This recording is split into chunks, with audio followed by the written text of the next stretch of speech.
Hallelujah, hallelujah, hallelujah. No bi nu kola no tole Yesu Kristo me. Te fe de sia de kele amedi magona be maono.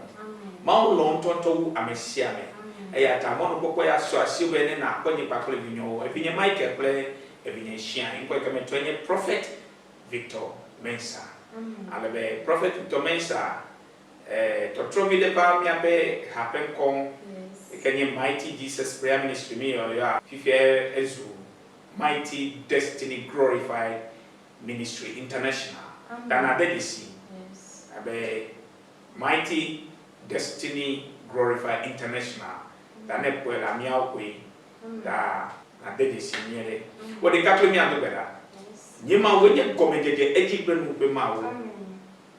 Nupolao todolao la siome. Mais dasile do konye be na fonu to jinye na o to jinye na gero pa be o me denji bagbada veve sese tame bubu ple agbaduda ima o chi akaplo na jijo na gero me be nu wola o de kape ya ko nti ko kwe akpena o le Yesu Kristo ko amen no be Mighty Destiny Glorified Ministry International ele go ple akachi dana de disinyele te pe sare kele ameko agbenya ko gbona na o egbe agbenya nke ma gbro na wa me ne tanya be I will rise again amen maga afo amen bro na me de la habe naga fo ne nya amede kele academy gele tete pode me le mu academy na bro ne be agafo wo jide ko nya ya anabe amia pe lo agbabe amen no vi agafo Yimenya fike janilo. Yes. Gakea agafo. Amen. Senyaike Miha broda. Yes. Miha tadre kukule nipe asieke. Klenami. Miha tadre kukule nivado asieke. Nye futo mekakpo jijode nye o. Ela bana nemeje anila.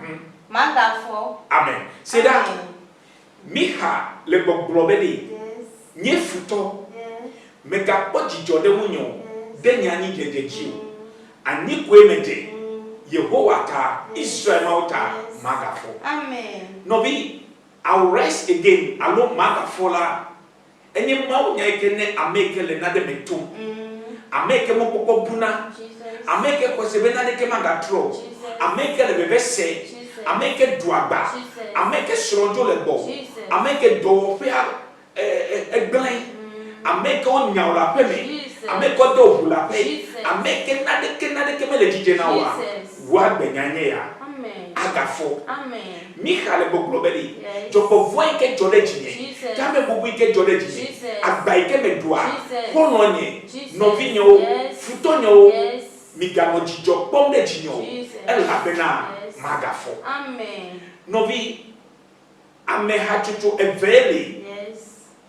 la niba yaji alo le monye ke brona mela hatutu eve ba ame yoke jani yoko fani jepe ko sumrope Jesus plevevelia ame yoke jani yo la baba jen be yuagafo ba bia ke ma bia we ke le jodo menye be di no meke dede fi ke jani de afoka denele di ko te ba ko sumrope enya do agbaba di moin la lotwa alo la baba jen be ma o venu ni ne makaba jen mo jira atupenya bleba Jesus de dasile do ko wa alo gale be dum na be nyema o kanam mo no gogo bubu ma de so agafo amen agafo amen agafo amen sida hatutu ve ya kamenele ejani Jesus ele didime ya fo alo dibe ya titepenika me glonya di Jesus de wikele to don pe agbeni yes be kokokola agafo amen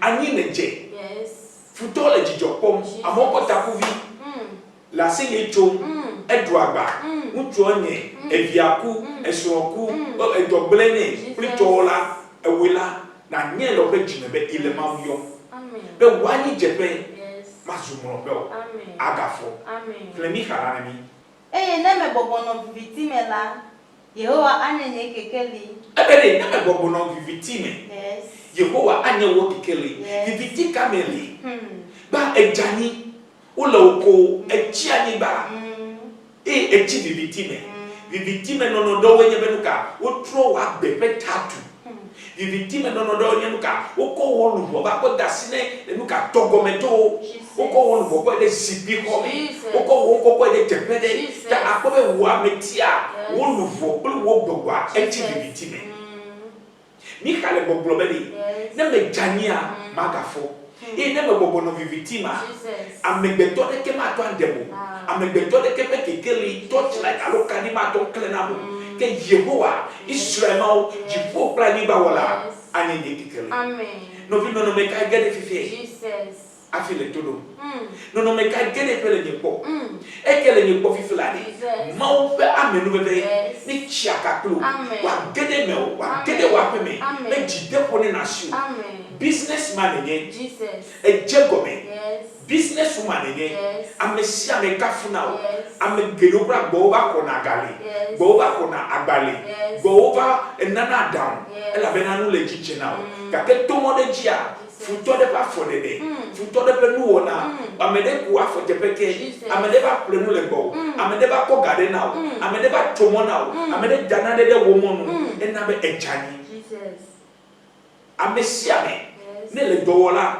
atodo kujire me le fupe me pefu me doga ya me ko jedogo me do peki gake wa badudure me nyale kojo aglobe o ni me nyale kojo kaka ma yasi me ko no toto kaka ma foko no toto wa bredela le ko ni now Jesus anigba make amede gabreleji fanuku nenuza wodi kape eva fanuku de ji amengena de kro ela bena futo de gedeme Jesus agafo amen agafo amen belenya brode fome ya ji lenya brode ape ya me benusia mi ke chani nusia mi ke bu nusia mi ke le victima agafo amen agafo amen agafo amen le Yesu Christ kon come amen ebe le nye futo me ka nye futo futo nya me ke me die nwe na wo futonya mesia meke alo meke benya medele okafua alo wonu nyi mesia mele okafua yo wa no vondo na wa no nazabu na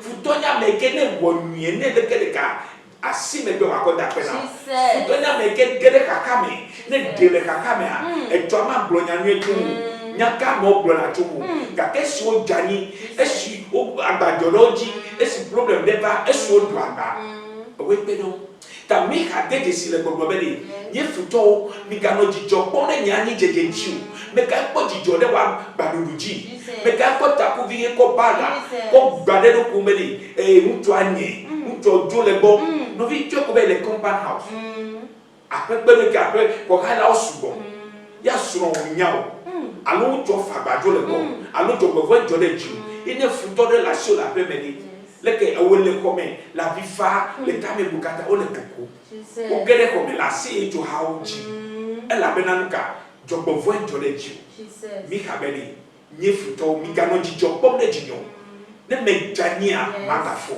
si ne na moko jijo leji to penene ni amole jijo pom de ji Jesus o pona jijo leji la bena majeji ke mi yona be disappointment ya le wa gbe into ma mesia me le mopo be fu efori ajivia eyikodia onika kwebo de biare obefu ogbele into ma mesia me le mopo be lo ne ba kodi e ba do stop be planga de me kaka be anya amede gaba tro to me aba betifo e gaba play asibufu novi zinene jani e gbogbo kaele wa gbeme ina be la ni jesibe Jesus mekai no tutu mekai no wafo mebefo mekai no difo e meka pe bedodora oni Jesus agafo amen I will rest again in Kenya amen agafo amen agbako nedu yes e try ezomo o dipoto e dibe agazomo e try visa bete awo o me nawo alo me gale popo futo de pasie agafo amen agafo wasi agake ekele todum fifila Mau pe wonti kokwe.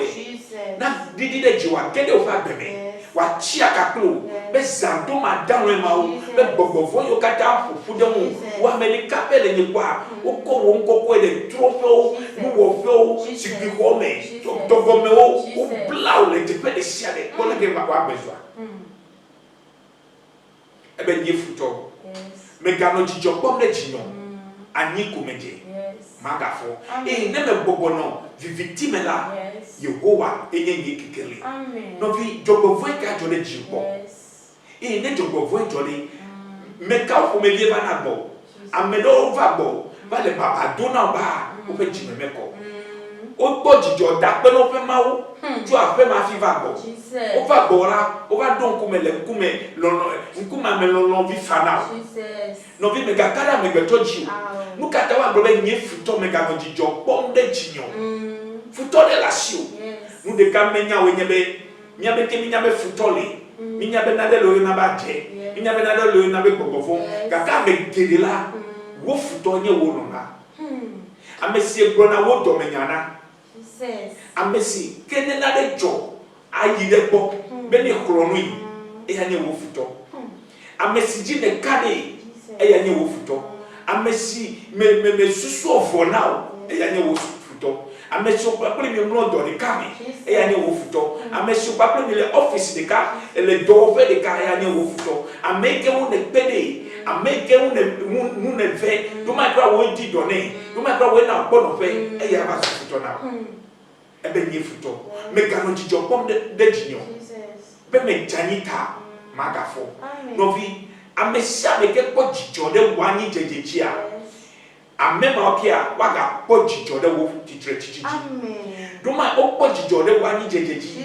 ejani edobele na egafia mutu onyao eyido fe a madam nyao master nyao musia no vo na ko hai ga me galio wo nyao na pia me de fo wa gba oba koma agafo agbeno no ike me ni elere no vi se na amegedede wani jejeja Plu wo titre titia ekwa wonkume anye neje agafo megado to amebeto nenye bejani o megapa mo pe nkume nenye bejani o no vi anye keneja amede la hawo ele didi mene lei ele didi mene koi ele didi mene pede yimu ne na wonuka ne na cho ka ke yoke ga lo tutu deme esho le ogbona e ga tutu deme esho le ogbona e ga tutu deme ela how eja be no la ele no koda ele jimenya no no gro now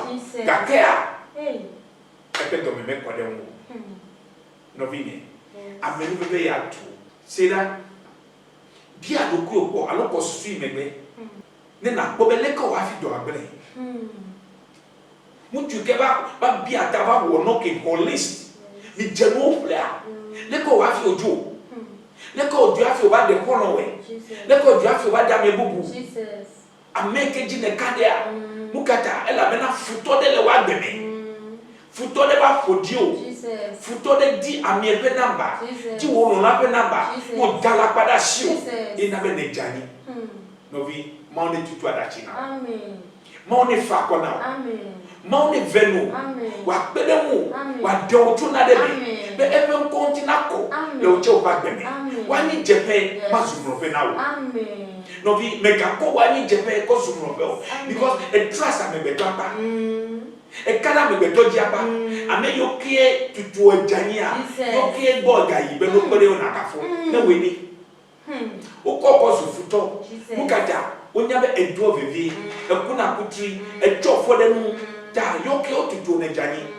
to gbede tasi wo do menya gbogbo na me do amen amen bro wo to menya ne mawo yes tu bode do kuonu yes fonu ne mawo ko be na fonu na me beto shi aka pele mi ha amen be de nye futo yes me ga no jijo pom de jinyo jesus ani ko meje jesus magafo amen me do gbara be de yes wo ti tretiti pe wo fofo de ni nye dase na wo fomento wo kolo pele wo futo ha e na baba jele no meto jesus ele kutriku amerika me le bolo kake gbesi gbe dodore jiaba jesus fimi ya wa globedi eba kwaje amedeke me bia na be ameyare me di ma se ba gbe me wuti nya prebe fu pepe o gake o jana gbagba be de ne yo kpo be nu ka la mi esi anibaka afeka ebuka no gble no kpo be no sugbo kura lo eno mu gbogbo na ko be ba kwaje amedeke me la niba ya ji kona hia jowa ne hia jolia amedeke me kona yawa bo novi mega kada me betoji Amen. lema medasi na leko se medasi Amen. e ya ma wona la Yes. de kada me betoji aba ye na otutu ejani voli yo ke gale jijo ko de ji o lo ko fifio o na be wa gbe ti to mau pa me no bebe Jesus. ne chia ka pelu Amen. men we ke jani Yes. agbo tunao Jesus. mo koko budao Jesus. ri yo kata no tu Jesus. no la kata zu futo Jesus. wana me pare kemelo Jesus. ne kongo be achia puli bo me be futo gona Jesus. e kwa kaji Jesus. e to galere e ga kwa kaji e nu ka vetupli rodriba le fini wa beti tepedika do man si bole now fotaji Jesus. jifo ya vu na yo wo mawo e la be na e ya kwa na agafo Amen. e me ni nu now Amen. le Yesu Kristo ko Amen. sister mi jine ni Madoji acho Yehowa pe jiku. eh Ela bena me wonu vode enu. madoji acho Yehowa be jiku e ba ani ke nejeli na de bojo menye Yehowa etutu ko planyo gakela jiku ike va no ike jojo bofo ike jo afi ejania doji Amen. na dudoku oji Amen. na dogbeda Amen. adoneme Amen. lenemi Ela bena me wonu vode enu. eh Pastor esime wa dro nyenya ahacho na. mhm Aklom adode kekele nu. mhm Eye ma kpo efe jojo yenye pe nku. amen akplo to vi victime Yes. kodo ke kelime Yes. akpo fe jojo nyenye pelu won to wonku Amen. no vi fu pepe ke me ne gene gania Yes. ma chielo Amen. ma ku chiemo Amen. ma edungbe baga ke ni ngbe ma akoda le chi Amen. ma o fe jojo nyenye Jesus. avanao Amen. ado to vivitie me Amen. akoko de ke kelime Amen. be wo ha na ga konu Amen. you will rise again Amen. aga fo Amen. aga wodwa Amen. aga desra Amen. mo popo bubu aga bunao Amen. agbo bubu aga bunao Amen. waga now visa bubu Yes, Lord. aga ko contract bubu Yes, Lord. aga ko do bubu Jesus. aga desro bubu Yes, Lord. aga ko amenuveve bubu Yes, Lord. le Yesu Kristo Nazareth ko Amen. promotion get you daside Jesus. bubu ne gavana Amen. bebe ni do na ko ble na ori Jesus. bubu ne gavana Amen. o ble suro de pene to ovio Jesus. ble suro de pene no ovio Jesus. azora ko me to bubu a Jesus. e yo ko nyanu to le miako ole miako never yezunu koko la bloji Yes. never yela Yes. nko ka oyo nana o kwa simegbe no ofia yo won to wewe Jesus. ejani Yes. edogbe na ga ke o be Yes. won to wonu fun ni lo wa ma o ne dole vivitima Amen. wa gbogbo anna o kekeli Amen. be o ha na ga konu Amen. mo keke mo popo buna o Yes. wo jile bebe se Jesus. wole ke wo jile mu kara Yesu. nike jonade jiola batijia o gbagbe ma kwenya kaka na be afọ a wo sudi yokpli adachi Jesus. ela be na me nyale ke tutu wo afi du agba me nyale mu ke tutu ejo afi wo tu afa bajo le ko me nyale ke tutu ejo afi o nya o le do mo me nyale ke tutu ejo afi fo aga gbelo me nyale ke tutu ejo afi gala ka bu eja gbagba be ile alert ile ready ile clever be te amaga joga ke to kraga maune de ole viviti ma Amen. koko dare be kekele Amen. be o hande Yes. naga konu Amen. naga popa me bebe Amen. no wa nyimu ti koko ne Amen. le Yesu Kristo Nazareth la ko Amen. sta me abe mo anya bele ani yo pa bale tawi ni le chokupi adre alo ken kupi adre bonami Yo kwe agbale tawi ne kukui adre. eh Ela bena mo popolina ati ne wolela ekema akache yeye. no me say na keda this is a powerful word mo nyai e dana be henuve Yes. e gananu Yes. kakananu Yes. bi blabeli ati kele gbeme Yes. e ke adela alo agbledela ba ye e tu atie ati mari Yes. ati kwasie ati mari ati veve atimade atikeke wanyebede agrebovoli kove gakea ole o tue ko fani Bible le gbogbo beni mo popo le ne atibenuka ne wonle la ekema agaje yeye eba alo mechina o novi mo popo ne no na o amen ne nyebe ati ke da frate nye nuka ati ko le gbeme menya megbeto abewu yene adela len ye Bible be mo popo le ne be agaje agatua ke wa megbeto le nuka ta ne bumo popo avajahanu nuka ta ne bumo popo be ya deka nuka ta ne bumo popo be ya tobengo nuka ta ne bumo popo be ya wudokio nuka ta ne bumo popo be ya depageda nuka ta ne bumo popo be maga wodo nuka ta bumo popo chia peme novi ne mo popo ya le atisi be no le agatua kema wekele todom wekele nyepo mo popo mane no amen bede agafo amen atie de don le po do ma wa gbe ba su mototi de abi mekuna le wu agble de la nyine pe yi yina agble atie me bi enya de ko lo e ko pe yi ko la tie gba agble de la yi agble hafi e tonucho be ya dide me la tie do ma e ko pe pla de ja tie gba e so ja tie body e drozo la tie de maison les fafaho et choche gadje Bible abedi mo popo le ne ati be no le agato amen ne etabeteku eke ya ni meku no vi agbele me o amen see that if you have life you have hope amen if you have life you have future sure amene do ko nla we get mon lo we get le ma nya ya sedi edo egbele na wa etia bo nla atupe egbele na wa etia be nla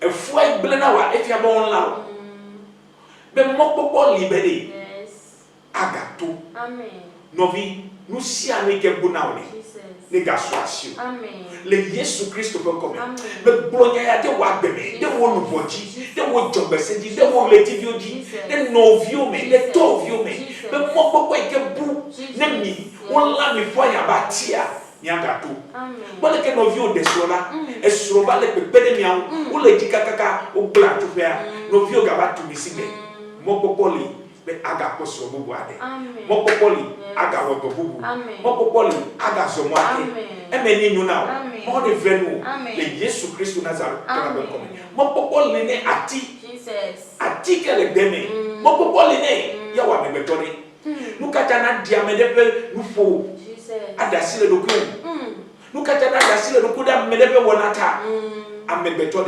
ameblelai amegbeto alakpagalai amegbeto megakade chiola adolego ablewe veto ne lengone veto ne future alo vision la si wa bleto atieni nukawo atikemia atonye mangoti kututi ke ache akevide kove atikemi nye maufe dodode be wa cheku be amona du kake amedele Bible abede mo popoli ne ati be no le agato ameni nyuna le Yesu Kristo Nazareth to refeko te pe de sare kenele ni ameni nyuna bo me ko be fifie woji ejeji jopo me ko be jenuko agbenya kede ni ke kokko be na mo popo igele na ti be onle agato mi kabeni ni futo mega ko jijo de jino ne me jai ma gafo akema we go to the zebeni we go to the atupani we go to the godemi we go dio de tome we go yo wolubo de la de me enime ya odi de anleme egbome koklume ya otwe okofua kokode nuka legbaji be wenye ma wa me glonyade kaka be no nyade echiabe maku ku batama ma jode jino vumeku majoreji jogove menye wo elabena Kristo fe amen bebe ele baba na le Yesu Kristo kon come stand me abe maonya etole anani Daniel chapter 3 verse 19 to 20 Daniel be agbane Taito, chokuku ya sieke, vado blave. Tete jiku Nebukadnezar bevie. Yeah. Ebe mochore Shadrach, Meshach, Abednego nu. Yeah. O de bewa dojo de kwame zigbo zi adrewu alesi wo do echa ene. O de odo sena ntu sese si wo le ebe abakome labe. Wa blast Shadrach, Meshach, Abednego achoku gbere joko bibilame. Amen. Hallelujah. Amen. No be Kristo to. Yes. De ka ku ya no wunchu. Yes. Mi abe kono wa meto ya. Yes. Ko sede lo si de maomi. O de ko se mala siwa. Ko se na si oba e die church. Do agbeda bona no tepe chia no do ka ke koda e dia me be to fe no fu. Yes. E dia me be to fe wona no. Ale be otutu e jani. Ka ke agafo. Amen. Shadrach, Meshach, Abednego. Yes. Yonya meke onye jipo wilato.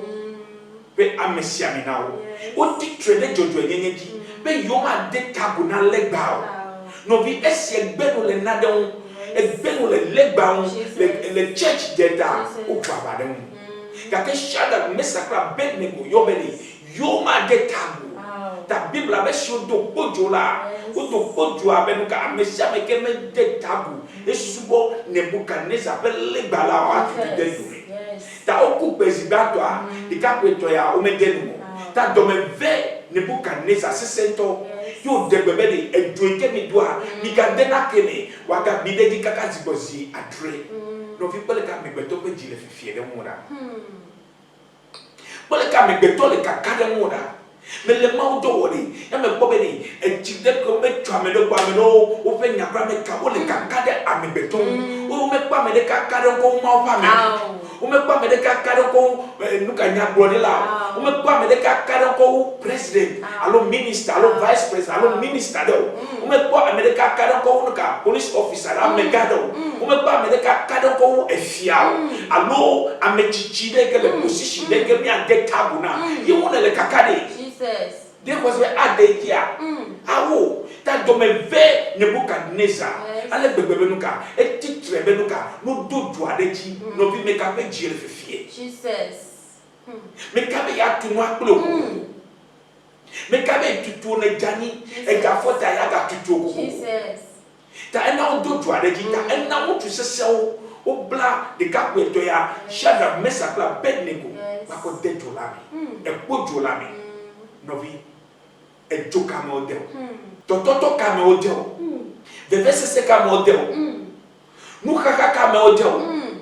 Tame bu ka model. Jesus. Agafo. Amen. Agbadudu me model wa. Jesus. Edwa bazibato, evelea, etolea, enelea, atolea, agelea. Jesus. Ela bena wo kwose. Yes.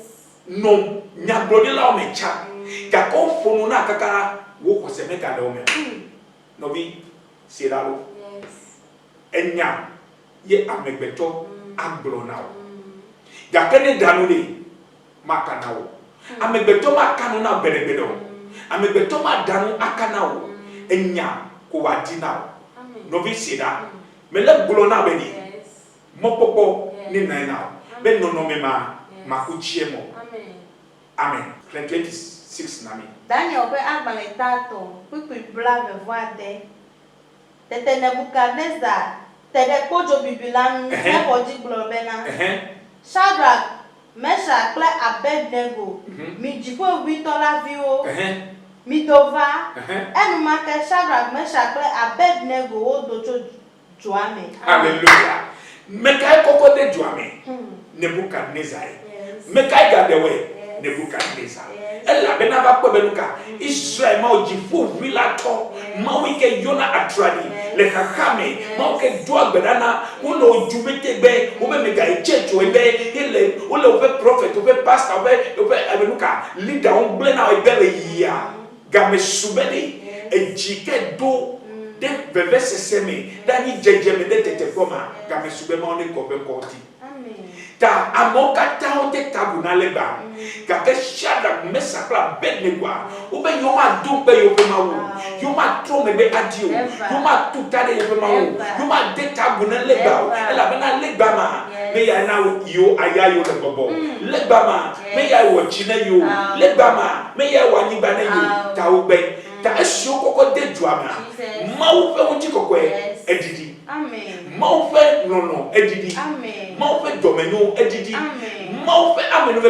edidi amen be nuka ma wo to ga bu fia Nebuchadnezzar peku okpobe nuka de kape tombo de duame kake wa zu amene amene lenye nuka ma Victor amene lenye nuka gbogbo kokwe no bi ha hai kemenele ba black kemenele bitima gona bedi ma fe gbogbo elemeklo amen adoleme amen agafo amen agato amen agacheku aga woga amen ma fe gbogbo kokwe ni chi akapelo ni dole kakame ni dole bebe seseme ni dole pema me eke genole gbogbo fon genole gbogbo fon genole na do nwa eme ni pona be ma wo fe yi mi e pona amen mi amedo mukodo yo na mi eke mi ano primi ato o me ko ne sofo be no ko de chitana mi e go le yo na mi gake mi le ma o me dasi e do eke wo mi la o le mi aju la la powder e ji ko mi le bedeka bedeka bedeka bedeka ma akọ kon amen go ne no fi la avec bedeka ma akọ kon le wa gbeme ta do mi eke wo ne le me ga do to ame o iji na no wa ela bena ma o pe yi egbona agafo agatitre agawodwa agazomo agachasia agadesura le Yesu Kristo Nazareth amen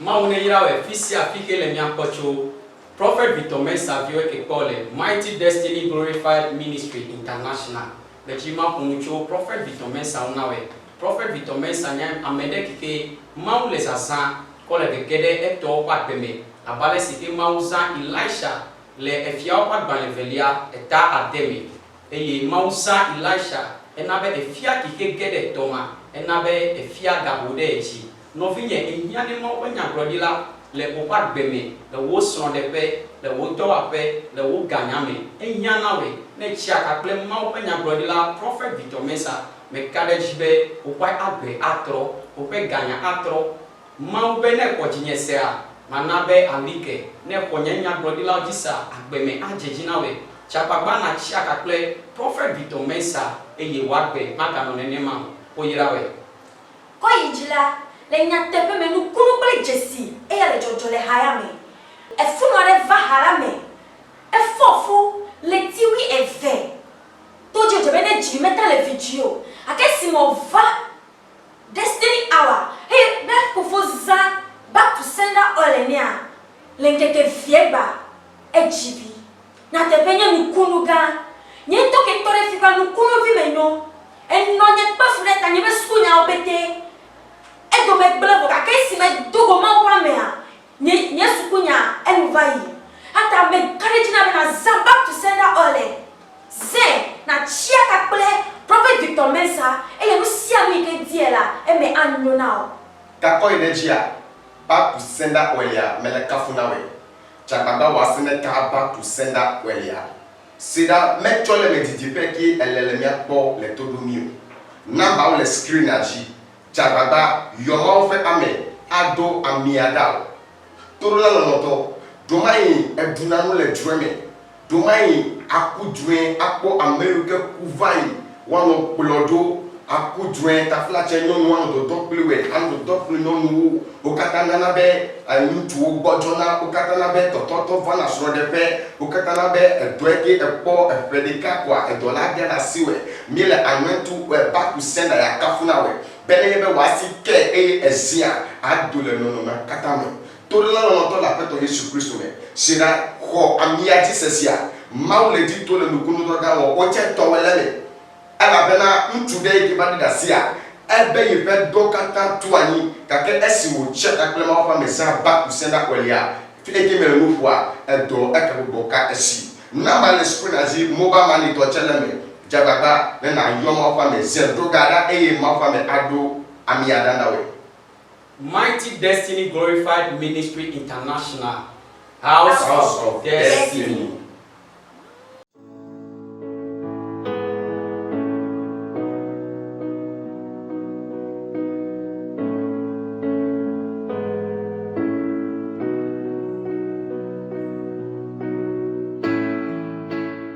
Akpene mado abeta.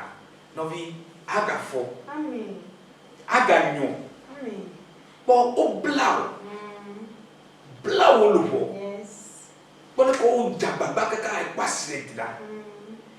O bebe ne passionate da nako.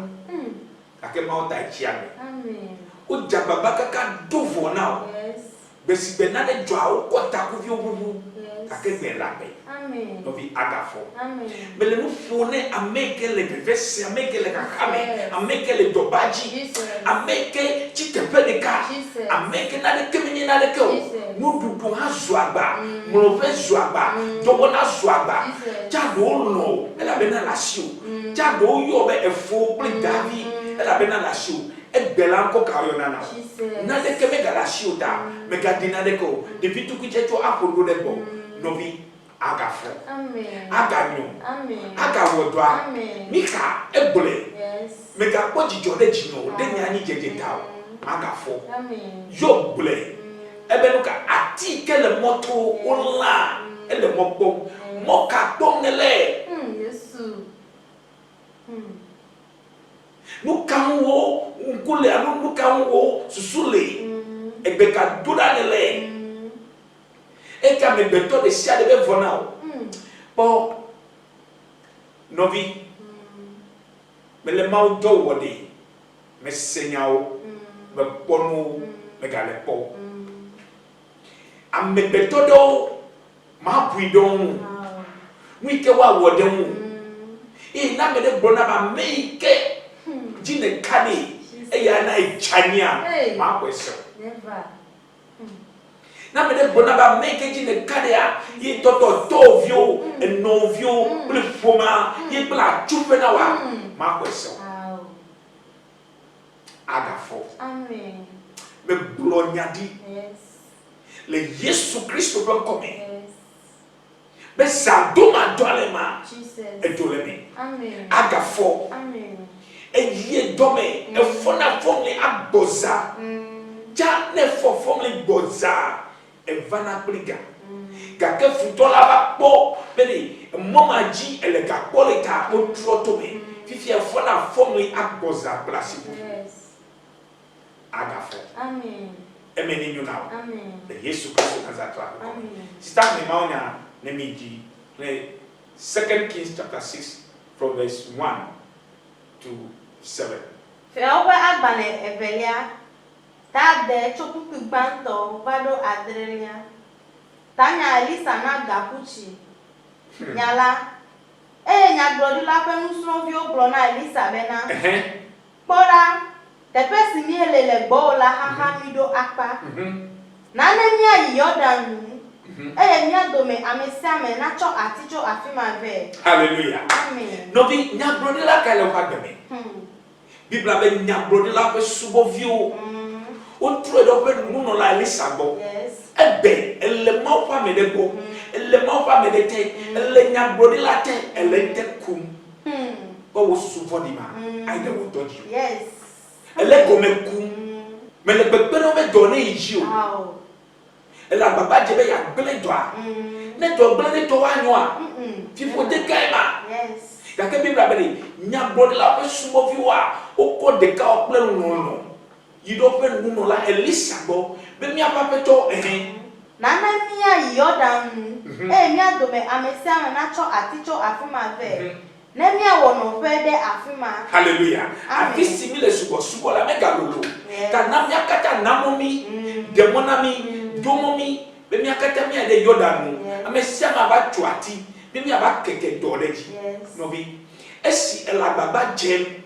Be ya keke do na de jia. Na no krado ha benuka amedolia kwati trede mu. Yes. Esi ele nwedi na mebeto. Beni nyona megetoa. Yes. Amedoli a one of us now. But when they like a church galley. Like a church lay. Elder titre de sofon. Ame bi titre de novion. Ame bra no mele mufo. Ejire le papa me.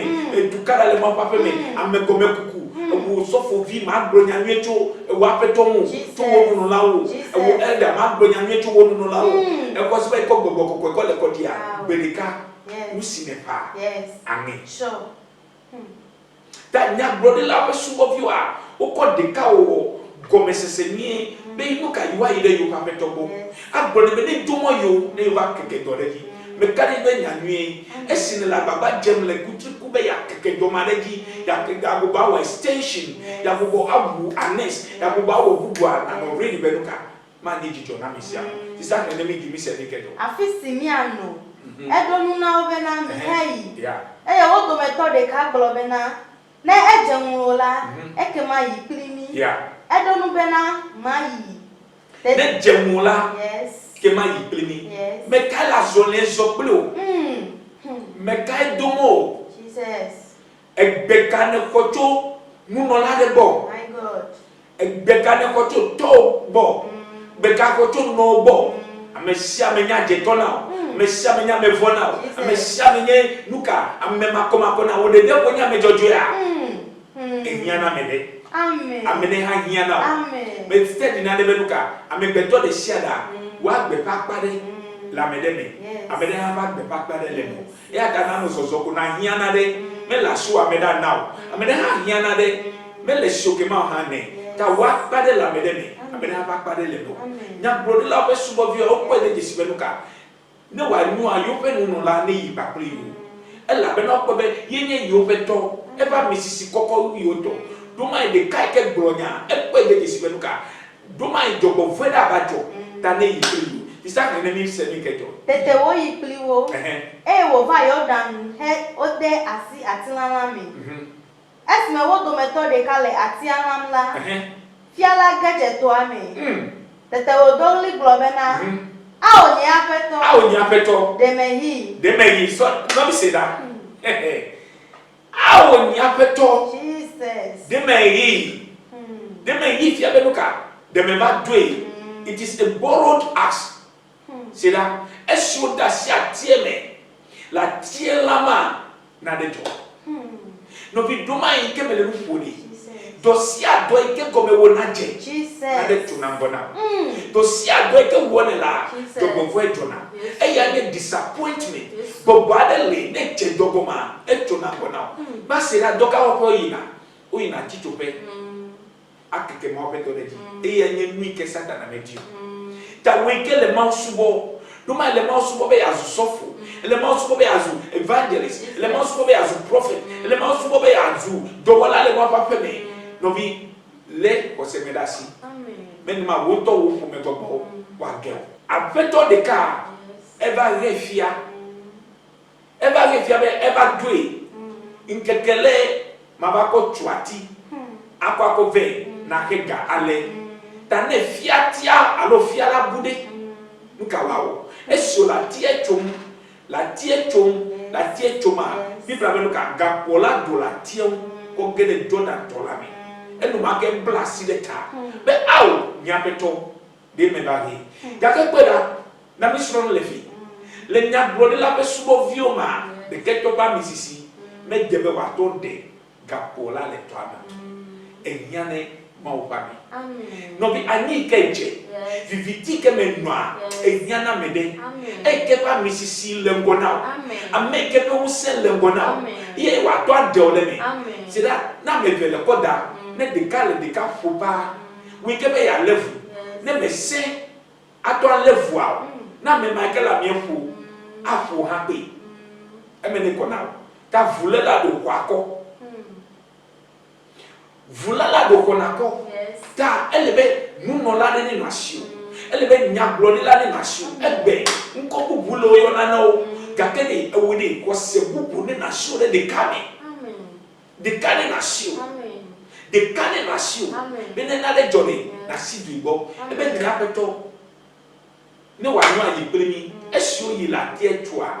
gapola do la tia atia ko echisi capital ade egatia do mai echiasio bode dia obeti buna amedoto bode dia buna ba egatia ha ga fiana atifu flo echisi deme ba re nyapeto nyaka baba bro ne fiato leke ma ko yazo leke ma we me ga do agbalo ameke pe ga e ba me de ko dada igbo nyenu wonu blani neta e na be ma charge kaba ne ma ko gati e ba e ga nya efia nyaka ma ba bro ne nuka ma wazo ma wudo kuiwo amen ma zo hadola amen agafo amen agatike amen e dole nyapeto de me ba he novi nuka e ba le nuka e ba he wonya wale gogobe na odoga na lo ne ko ga me kenota ne la mene se le biato magana wo o me drebe ma he o ga ke nade no jojo ma o ne venu amen na popa me bebe na popa tu ko sister ko ne mi eso be de bagia ne mi nuka yo mo fa amela globena afika o geje fika wo problem e je ko me chu fika o geje fika jagbadu gomele fika je drevodi la kuku gomele Jesus fika ai o je gomele efia tepelai wo na atichoku gbedi tete fiala hore eji wo globe le tete wodo asida le amen hallelujah amen no bi nukuno nya onye be gapo ike gode tosisi ame kede bafi nyame atifufui ye debi atifufu la sira mademe now gapola egere chiame atiechisi lenye pa profe no popo no flesh susu no plumia be do mai mia be nya be se do be betela atifufu ma to he gakwe koto kakenu kajo nya blodila amisisi leji sida musia ni ke pasika is connected with anointing ne pasika na there etia kakla misisia tan melefine ni pasika na there ni mele do kwenye kafu etia kakla misisia ta esie pasika atifufu la chia kakli amisisi keleji that's what that tie chieji amisisi la connect that tie ta amisisi kele atie ji fegele chieji ye fega kwa kodui amen novi enyane mawa mele kwado egbedi megado to gbo megado to nyasi bla mo le o menyabe ne menyo le dile kape ta atifufula esi amisisi akea egele chiani atifufu ma to chiala go ma lo chiatel ke bon amisisi ala nabe nuka edo gapola go to chia do me ko ba chiaji yo gbe nuka do wasida ne na kwe novi abaduduma ne kola leji amen you will rise again amen I see you rising again amen agafola I see you working again amen I see you getting married again amen I see you getting your visa once again agazomo amen agbode sia de ke fudo na we agboma ne gabuna bebe dodo de sia de ke mokoko le ma me de ole le Yesu Kristo pe ko mi agafo amen no kai jone wo de ne ma usiami ke wasile do ma jobo voya ele de kakwe fa bebe no vie bu bo beto la tieto vone ke me joro ju ka ke eya de ya efasi le atiela gapwalu jobo voika bo me dogo sistade ame wo ba kolo e ame si ame heto ame de kapea me to heto lonma echiu ona 1 year oko 1000 etola chiu gale jijileji amasie ke heto eya de depela meto le fie heo fie ba zu enyaga ya me to gbeda pli ame tefride fenini me nyatepe sistara eke fie bo amen no vi agbadu kai le wa gbemi efi onyo fodo wa alo vonka onya mede gblo amede pe jikuya alo amede pe vevesese nuka pe disappointment nye nyaka obole wasini e dreka ku o konade titro basini bo amede ka gboni to be prophet musi ametotona me kudre me tafrajelo amede ko promi ko sisile ni basini bebele ga kudre amede ko avupemi Ko si ni pas me tafra chero. Yo ka ku do be avuga gui. Ebe prophet imenyale ke ojo. Ni do wona beti ketoi. Novi. See that. Take your life so serious. Eke me le bukuri. Ya meke me oke me dua mi da le kumasi edida sina. America check de edida sin. Keta check edida sin. Applaud check edida sin. Me lo job de kana ba bole na me sia me ne sebele. A misisi ke enye back to send that spiritual oil ni. Mautoji le nkunu dowo. Bele bitasi dre voma kuku e jobo vele no tole mi apa gbemele. Mi apa dida sin ne me se. That's apeto ya ba be o titi no re pasi me avuga guya me be wasi ne kareka. Novi mu kale jojo nu si ani kele jojo a bo de ko emlelo ye kudre be na de jo e tu o fe o ka ke ni ke jole drema ele jojo le mu ti na e di mu ko ma uji se na kade ma uji ebe nyapeto de me ba he nyapeto he onye nyapeto de me ba he leke ma wa ba ke fie e fie ya ma to ake ka ke e fiala ni ma to ake fiala wa me ke le todo do ma anya me chichi ble ma mela e fiala ko jati ko tonati amelo si ko nona e na ba kwela o ke na fe danadi e ne kwa e bo aba ke fi novi ne fia ma bude leke zinene do aba jesus woni ka claim te pe de sia de kenelo ko wasi dare TV aji ko wasi ko dare open gono alo peta alo ko wasi dare pakota alo tona titre de TV la une na ko asiko dare di be ma ke mona mele amen na woni ka claim ne ma do be da klo be ani ke ne jeni na ka fo amen ko asi dare TV aji da sero open gono alo peta da sero pakota na me de la hama to tua da si de TV aji akwasi de kadareji. Distance is not a barrier. Fisi afikele ni pode le tulu mleni mo be gogo ni chiaka ku amen na mi ado bela ni ma o me tape now yes den nya sela mi todo la ka tape abeta jesus en nam nya be ba blona o be waga fo amen en nya ba me gedi tani yes amegede toto jesus amegede doble nao jesus amegede le vevese amegede chimpeme jesus amegede chiflo dodome amegede tuada jesus amegede atupe ble nao jesus nyemao yes le yo katame yes ne fonde o nyo dometodo wo yes ita ojolea ne bia totoke na amen wo gba to kono foko ke amen yema ko fe no voko keo amen na kono brani na o na ga don sel amen menuka wa bubo afo atitre amen yema wasi no do onye amen e wa o do fe no no menu amen me do da wa ba pefu ga ke futo la chiaka klo gedo ba bebe futo la fo afo me be no futo la foto me be jesus ale be o chani fofo zuaba eso la baba jebe wa foa futola ga todani nyemao 43 amen dauto vivitime amen dauto joboveme le Yesu Kristo Nazareth la ko amen me dogbeda now be no me ke gedeli ma kuchiemo amen me dogbeda na ko fa peko yes be foi ko donamia etutu mi janya ni 43 amen me dogbeda me tukao me dogbeda me dauto dream fodime me dauto agadudu me dauto fifodime me dauto tete bome me dauto vodi nyenye me dauto agagama me fenyima me te freedom amen am me beto de siade jesus basi no do ko nye jesus bo tutu ofani jesus ejani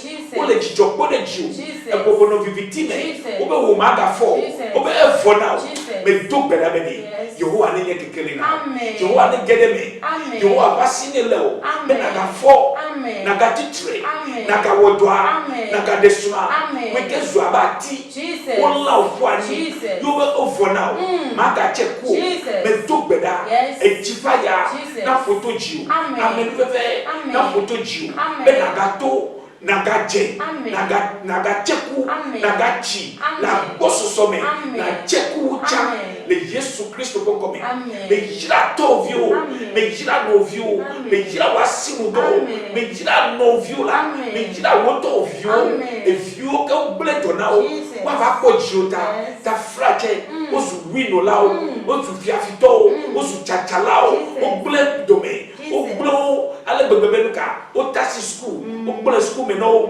ble do sosoro me no ble nusia me ke wo le me ye de vio kata o chisokulu wa o ba le bola pe me ta vio ke chiwa pojiwa o ka ba zo agbale ji o me to gbe na me ni vio no ka fo ko ka tutu ko dede ko yayira ko amenu bebe me jira wo to wona do wo fe ko o danu de Muna dede, dina dede, be do manga fo, me do bena be do mane fo, amen. Do vane fo, amen. Do vane fo, amen. Wo so de ne fo, amen. Wo ganya ne fo, wo sia ne ko wu, Jesus. Wo sia ne ko ble, wo sia ne ko zigobi, agbe gbogbo, amen. Agedeme, amen. Agbe gbogbo, amen. Agedeme, amen. Agbe gbogbo, amen. Agedeme, amen. Agbe gbogbo, amen. Agedeme, amen. Agbe gbogbo, amen. Agedeme, amen. Agbe gbogbo, amen.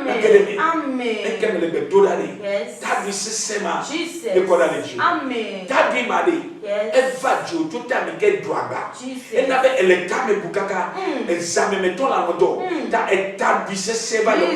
That be mane koda. Amen. That be ane koda. That be ane koda. That be ane koda. That be ane koda. Do me be sema. Me koda le ji. Za do ma dale. Aku dressame. Wa no klodo. Aku dressame. Oh, ano do dopla me. Aku dressame. Ano mudu. Le dreme. Ano do dopla me. E dano klodo. Ame kuku. Ame chiaba. Wa no klodo a. Me desene no me. Me desene no me. Aga fo. Aga wodwa. Aga chasi. Aga wodwa. Eme ni nyuna. Eme ni nyuna. Me gbagbe. Amen. Me gbagbe. Amen. Me gbagbe. Amen. Doma e keme le gbeke dodari. Yes. O to the cage. Jesus. Alors écoute je vais donner dodeme. Écoute je vais donner ame bomele ame kuku fe doade me. Écoute je vais donner la tineji. Écoute je vais jani. Écoute je vais le jajala du body. Écoute je vais nuka ile da fofu pour les soso. Nuka ta pede moi ye na be echimebe. Ma fa me no bebe na chiaka kolo. Ko pe se ko muti ko jidudu ma me no bebe ya. Yesu Christ na za to la pe ko. Me yira wa pe ko. Me yira wa pe ko. Me yira pe jijima. Ma fa me no bebe de woni kakolo. Aso me glonyani. Taku yibo, taku jen. E ko blanco me. Ko black canal le bobome e ke na be me jioni me fuida ko pasi li opem kume zi li opem na problem mi sia mi ko titeni kuma tutida le na tuti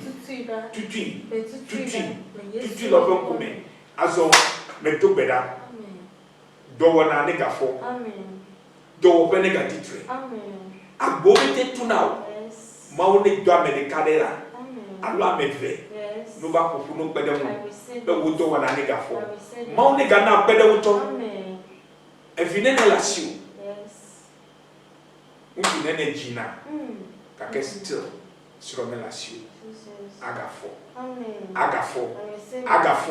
aga desro aga wodwa le Yesu Christ Nazareth na be ko me e me ne nyuna no vinye emeni nyuna evinye emeni nyuna officer ma emeni nyuna minister ma emeni nyuna assembly mama emeni nyuna efiama emeni nyuna dogbe emeni nyuna mama mesin emeni nyuna hairdresser ma emeni nyuna teller ma no business woman emeni nyuna want business woman emeni nyuna wa kokobete le Yesu Christ Nazareth ko maulo alebebe ijina no Touch TV bo albena chia kaplimi na poma pa me jababa na ko chia kaplimi china me debe ni jababa ne wale TV station kenye Touch TV brona me le tepere foka na me be ni jababa ne wa connect plimi Destiny Hour program la gbenya kwasi yawa ano bova be sia be le kwasi da na me emeni na le Yesu Kristo ko me amen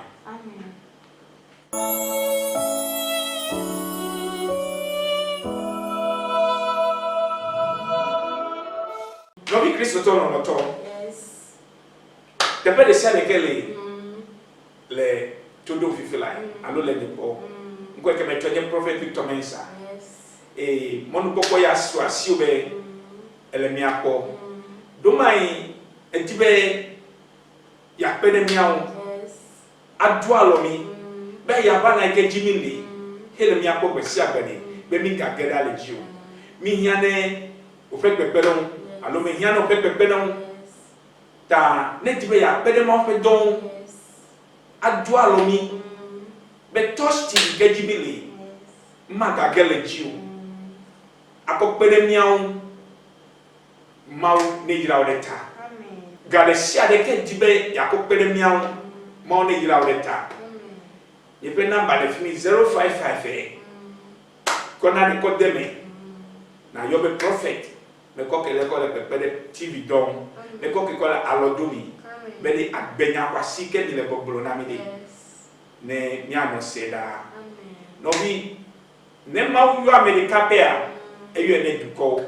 Kake duko pepe de moi anabe $1 aiji ta melenu fona mesia me keke etibe ya pede miam de sia de ke tibe ya ko do alomi ne no me ya alo do wana ya na aiji destiny hour ple program ya na aiji no bi pede miam fa ne ma one jira me kade jibe de sia de ke na woni ebe fetu machi ma wo de sia de ke na woni akpope ya jira akpope ayira akpopa menwe ta pede miaw pli nade e gade sia de ke la siu ne dibe ya pede miaw we na mi fa de mauta ela bena abenya ya glomile e menya be te pede sia de ke lia ne dibe ya pede miaw a atan we na pome tunu e meninu na de Yesu Kristo Nazareth la ko amen.